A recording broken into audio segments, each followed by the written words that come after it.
He is the 5-time Pro Bowler, Super Bowl champion, and one of the analysts for Prime Video Thursday Night Football, joining us here in advance of Dolphins and Bills to kick off the Thursday night season in just 3 days' time. None other than future Hall of Famer Richard Sherman here on the program. How are you doing, Richard? I'm good, Rich. How are you? It's been too long. It's been too long. It's always too long. Football is back. What is your football viewing world? What does that look like on a Sunday? Where are you? Where are you taking it in? I'm at home, but I got a nice setup. I got to give myself credit for that. I got a really nice setup. I got Red Zone on one TV. I usually have whatever, NBC or, ESPN has this whole own thing going on right now. But I try to keep every game I can at the same time. But a lot of times Red Zones make sure you at least get the highlights you need. So I have a good time. So what did you pick up from Bills or Dolphins yesterday that you're eager to see how they can follow up on it coming just in a few days on your network? Well, I mean, Buffalo, I didn't expect them to be in such a dogfight with Arizona. I mean, Arizona's done a really good job over the years making these games competitive. Kyler did a good job. I mean, obviously they didn't get Marvin as involved as I'm sure they wanted to, but I was anxious to see how they would do with so many of their stalwart, like foundational pieces gone. Your Jordan Poyer's gone. Your Micah Hydes are gone. Leonard Floyd is gone. There's so many guys that Tre'Davious White, who's been there forever, is gone. Then you got Stephon Diggs and Gabe Davis both gone. And so how is Josh Allen going to respond to that? Because this is kind of like his moment when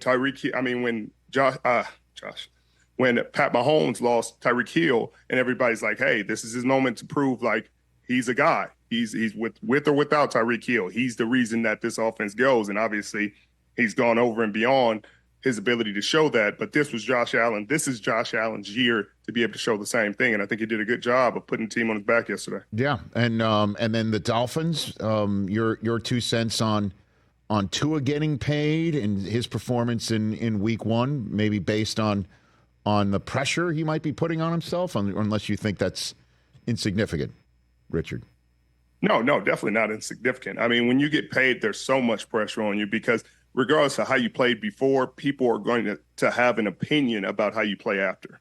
And they're going to say, hey, he's not as hungry. He's not preparing the same way. If you don't come in shape, like he doesn't care as much. He doesn't have the same passion. He's not as hungry. And the biggest storyline, obviously, that everybody knew was just how Tyreek was going to respond to the adversity and the chaos that he dealt with earlier in that day. And now Calais Campbell is saying they put him in cuffs too. And, that's such a distraction for a team on game day, especially the best player on your team getting put in handcuffs. And then the rest of the team, as a human being, people are like, oh, man, how's my fantasy going to do? And how's this going to do? As a human being, you're like, bro, it's stressful. I'm sure that was like a stressful ordeal. He's getting embarrassed publicly right at the stadium. Everybody's coming to watch with probably his jersey on, and he has to deal with this and then go to the stadium and try to put it all to the side, put it all behind him, get motivated for this game, get locked in, and perform at a really high level. I mean, that's really tough to do, and you got to take your hat off to him because he was able to do that and not only execute but really blow this game open late with that 80-yard touchdown. And it was cool that, the celebration and everything was hilarious because the touchdown was so long, he had to wait for the crowd was pretty much done. Everybody was ready for the field goal by the time he was celebrating. But that was a really cool moment, I thought. And I love how he downplayed it and didn't attack anybody, didn't try to make it more of a situation than it was. But as a human being, I felt for him. Well, in terms of that, just so you're aware, this just happened in the last 5 minutes. Per Jeff Darlington of ESPN, Tyreek received 2 citations, careless driving and a seatbelt violation. And Calais Campbell, who said that police briefly detained him for disobeying a direct order, did not end up receiving a citation. What were your thoughts when you heard about this story first blush on Sunday, Richard? I didn't know. You know what I mean? You try not to be knee-jerk reaction to things like that because, you get a 8-second clip of Tyreek getting arrested on the ground on the hot pavement in Miami. You're like, I think whatever he did, I think there's a better way to do it. I think there's a better way. You don't have to put him face down on the concrete in Miami. I don't know how hot it was, but I'm guessing it was really hot. And so Then you see another clip of a guy kind of leaving his bike and kind of roughing him up a little bit. And you're like, was that really necessary? I don't think so. It didn't look like it was necessary, but I also don't have the full scope, so I can't, pass judgment. But you got a seatbelt violation means you're just kind of being an a-hole. I don't remember anybody. Like, when's the last time you heard of somebody getting a seatbelt violation, Rich? Like, I don't know even did you see him without a seatbelt on, and that's what you pulled him over for? And now it's reckless driving. How recklessly can you be driving in game day traffic? I just don't see you driving too recklessly. Have you ever been in game day traffic? You can't go more than 5, 6 miles, 10 miles an hour. Where is he going to go? And that's perfectly fine. Like, you can cite him, but do you need to put him in handcuffs to write him a citation? Do you need to put him face down on a pavement to write him a citation? I don't think you do. And so I think they said something about the officer getting put on administrative duties or something. Yes. And it's just unfortunate. It's just unfortunate. You don't want to see Tyreek put in that situation. You don't want to see the cops put in that situation. They're just trying to do their job and keep people safe, which you respect. It's a hard job. You got to do it. But just certain aspects of it just didn't make sense. Putting him on the hot pavement, I don't think that's necessary. Yeah, he is.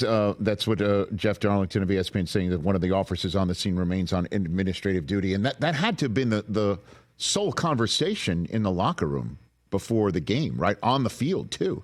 Both teams, right? I imagine, for sure. Right. No question. I mean, it has to be. And that's a distraction. On game day, it's hard enough to win football games when all you're focusing on is football.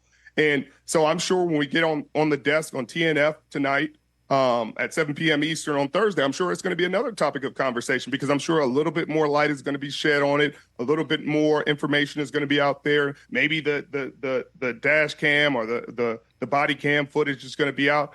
And it's an unnecessary distraction for a team, especially when you're working traffic around the stadium. It's not like he got arrested like far away. He got arrested right near the stadium. And so at that point, if you're an officer, I'm sure it's up to your discretion to say, hey, we're going to write you a ticket. I know you got to go, but hey, you were driving too crazy. I'm sorry to bother you on game day. Well, I'm not sorry, because you shouldn't be driving crazy. Write you a citation and let him go on about his day. I just don't. I really want to hear the conversation about how he's face down on the pavement. Richard Sherman here from Thursday Night Football on Prime Video. A few minutes left with him. You know what it's like to defend a Super Bowl championship and come awful close to defending two of them in a row. What do you think are the challenges for the Chiefs here, Richard, this year? I mean, it's nothing new for them. So the challenge is boredom. Honestly, Rich, it's human nature. The challenge is boredom. The challenge is not getting bored with the mundane. And I know it sounds crazy, but they kind of got bored a little bit last year until the playoffs. And then they turned it on and they didn't look bored anymore. And they started to lock in and they executed at a high level, won the Super Bowl. And I think it's just human nature. Anytime you're dominant, anytime you have success consistently, you feel at ease. And it looks like the front office didn't feel at ease, because they drafted Xavier Worthy. He looks like he fits right into what they want him to do. Adds a whole nother dynamic that they have not had since Tyreek Hill left.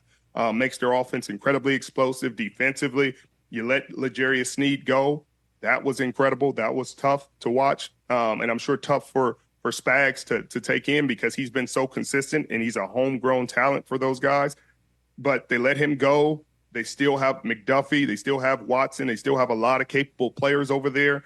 And it's cool to just see them continue to have success, continue to play at a high level. Obviously, Patrick's playing at – like, when you see somebody throwing around the back passes in the National Football League, even if it's in a preseason game, you're just scratching your head like, wow, they're trying to keep it fun.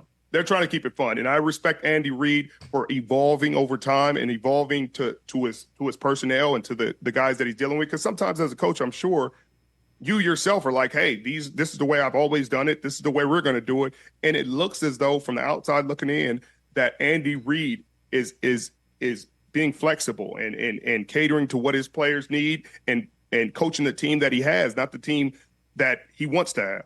I love that. Boredom. Because, again, just to bring this all full circle, there are humans in these pads and underneath the helmets. And, the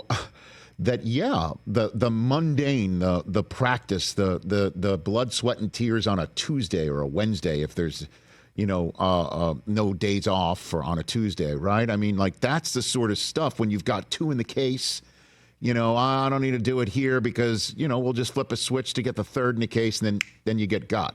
Like, that's right. And that's real, Richard. That's tough. There's some guys who don't know what it means to get put out of the playoffs. You know what I mean? It is taking care of your body. It's the daily massages. It's the extra stretching. It's the extra film work. Like, are you still on the small details that made you guys a champion? Or are you like, man, I mean, I got it now. You know what I mean? I've been in the Super Bowl twice.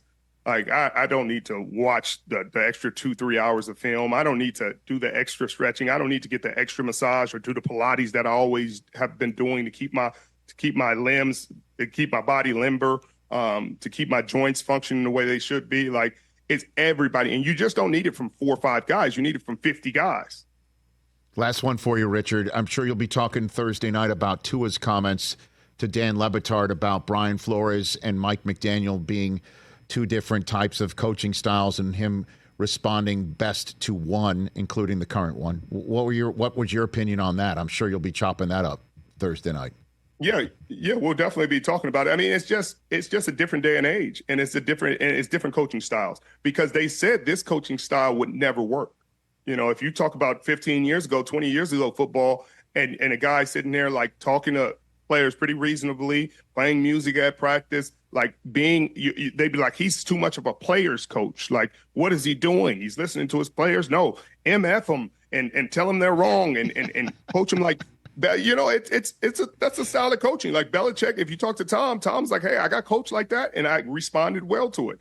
Perfectly fine. That's how the game has been coached for a really long time, and then it changed somewhere. Like, it might have been Pete, because Pete doesn't coach like that. Pete Carroll coaches very optimistically. There isn't a lot of cursing. There's not a lot of yelling. There's correction. There's, hey, you made a mistake. This is what we want you to do. But it's in a very positive and reassuring way. It's not like, hey, if you don't get it done, we're going to find somebody to get it done. Richard, and so. Yeah. Sorry. Go ahead. No, sorry. I thought you were done. Go ahead. Please continue. Go ahead. Yeah. It's just a different style. And I respect him being honest and candid about it. Richard, I appreciate it. I'd love to get more time with you in the future. I enjoy watching you on Thursday night. Say hi to the whole crew and have a good time down there in South Florida. I appreciate you, Rich. I always love seeing you, brother. I'll see you soon. Right back at you. That's one of the best. Richard Sherman right here on the Rich Eisen Show. Everybody check out Bills Dolphins to kick off the Thursday night football season on Prime Video, which you can see right here on the Roku portal. Catch the Rich Eisen Show every single day on the Roku channel, 12 to 3 Eastern, for free.